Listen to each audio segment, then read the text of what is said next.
The first time the black suit answered his rage, it was a symphony of perfect, brutal violence. A car thief, emboldened by a slow news day, made the fatal error of targeting Aunt May. Peter arrived not with a quip, but with a silence that crackled with menace. The symbiote, a living shadow, did not merely enhance his strength, it anticipated his every vicious impulse. Webbing, thick as cables and sharp as razors, didn't just bind the criminal, they flayed. Peter watched, his own horror a distant echo beneath the suit's approving, primal purr reverberating through his bones. This was not a victory, it was a sacrament of power, and he was its willing disciple. That night, swinging through the canyons of New York was no longer a graceful ballet but a predatory glide. The suit molded to him, a second skin that felt more like his own than the flesh beneath. It whispered not in words, but in feelings, a surge of confidence when he faced a threat, a flood of dopamine when the criminal's bones snapped under a punch he no longer pulled.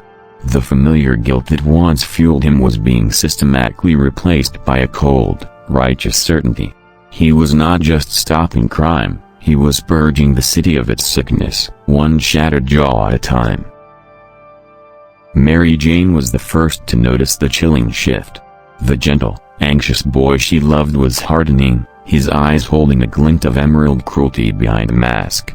"You're not yourself, Peter," she pleaded one rain-slicked evening on his fire escape, her hand flinching back from the unnervingly warm, living fabric of his suit.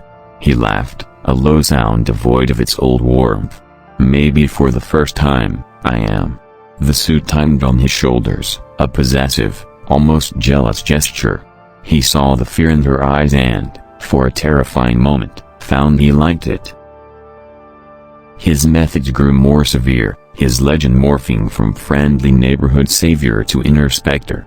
Where Spider-Man once left criminals webbed up for the police, the entity known as the Shadow left them broken in alleyways, their terrified whispers speaking of a monster made of living darkness.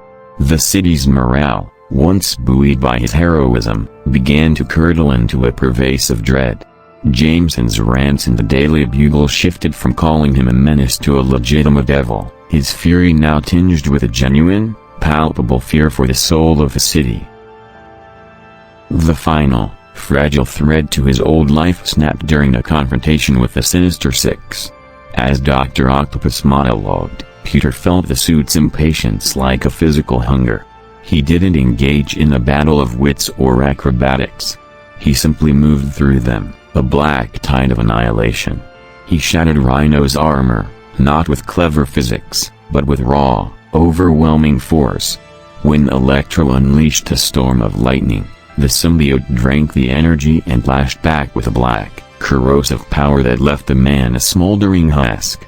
This was not a fight, it was an execution. In the aftermath, standing amidst the wreckage and the groans of broken villains, a true voice finally pierced the symbiote's haze, the heartbroken sob of a child, clinging to his mother, staring at the terrifying black creature he had become. The memory of Uncle Ben's gentle wisdom, "With great power comes great responsibility," surfaced like a ghost. But the symbiote, feeling this vulnerability, reacted instantly, flooding his system with a defensive, addictive rage, whispering that responsibility was a chain, and true power was the freedom to crush any threat, perceived or real. Years blurred into a dark new status quo. Spider-Man became a myth, a cautionary tale told to unearthly children. The man, Peter Parker, was a ghost, his identity subsumed entirely by the entity. They ruled the city not from a throne, but from the rooftops, an eternal, watchful predator. The suit had fully bonded, its consciousness and Peter's merging into a single, formidable will. The thought of separation was not just impossible, it was unthinkable. He was no longer a man with a suit, he was something new, something more, and something utterly, irredeemably lost. On the anniversary of Ben Parker's death, the creature found itself perched on a gravestone in a quiet cemetery, a place it had not visited in a decade.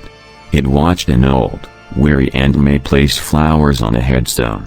A flicker of the boy she raised stirred within the monstrous form, a pang of something human and aching. The symbiote, sensing this profound grief, did not silence it with anger this time. Instead, it mirrored the emotion, a shared, ancient sorrow, and a single, black, glossy tear traced a path down its featureless face before it melted back into the shadows, forever guardian and prisoner of its own tragic creation.